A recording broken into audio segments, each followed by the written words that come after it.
இத சொன்னா நம்புவீங்களான்னு கூட தெரியல. ஆனா பாகிஸ்தானோட ஒரு வில்லேஜ்ல எல்பிஜி கேஸ பிளாஸ்டிக் கவர்ல அடைச்சு யூஸ் பண்ணிட்டு இருக்காங்க. உண்மையிலேங்க. ஸோ பாகிஸ்தான்ல வந்து கேஸ் சிலிண்டரோட தட்டுப்பாடு ரொம்ப அதிகமாயிடுச்சு. ஓகேங்களா? ஸோ அதனால ஒரு கிராமத்துல என்ன பண்ண ஆரம்பிச்சுட்டாங்கன்னா, ஒரு கவர கட்டி, அந்த கவருடைய முனையில ஒரு நாசில் மட்டும் சொருவிட்டு, அந்த கவர்லயே வந்து எல்பிஜி கேஸ ஃபில் பண்ணி எடுத்துட்டு போய் அவங்க வீட்ல யூஸ் பண்ணிட்டு இருக்காங்க. ஸோ இந்த சிஸ்டம் எப்படி ஒர்க் ஆகுதுன்னா, அந்த கிராமத்துல இருக்க சில கடைகள்ல வந்து அவங்களோட நேஷனல் எல்பிஜி பைப்லைன் கூட கனெக்ஷன் வந்து அந்த கடைக்காரங்க வாங்கி வச்சிருக்காங்க.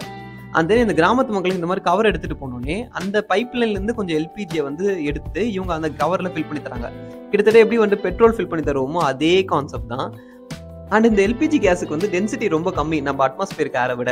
ஸோ அதை பிளாஸ்டிக் பேக்ல ஃபில் பண்ணதுக்கு அப்புறம் பார்க்க ஒரு பலூன் மாதிரி மிதக்குது. அந்த பிளாஸ்டிக் பேக் ஒரு கயிறு கட்டி பலூன் மாதிரியே வீடியோ வரைக்கும் எடுத்துட்டு போயிடுறாங்க இந்த கிராமத்து மக்கள். ஆனா அவங்க இதை இவ்வளவு அசால்ட்டா யூஸ் பண்ணிட்டு இருக்காங்களே, இதுக்கு பின்னாடி இருக்க பெரிய டேஞ்சர் என்னன்றது பத்தி ஒரு ஃபுல் வீடியோ போட்டிருக்கேன். சேனல்ல செக் பண்ணி பாருங்க.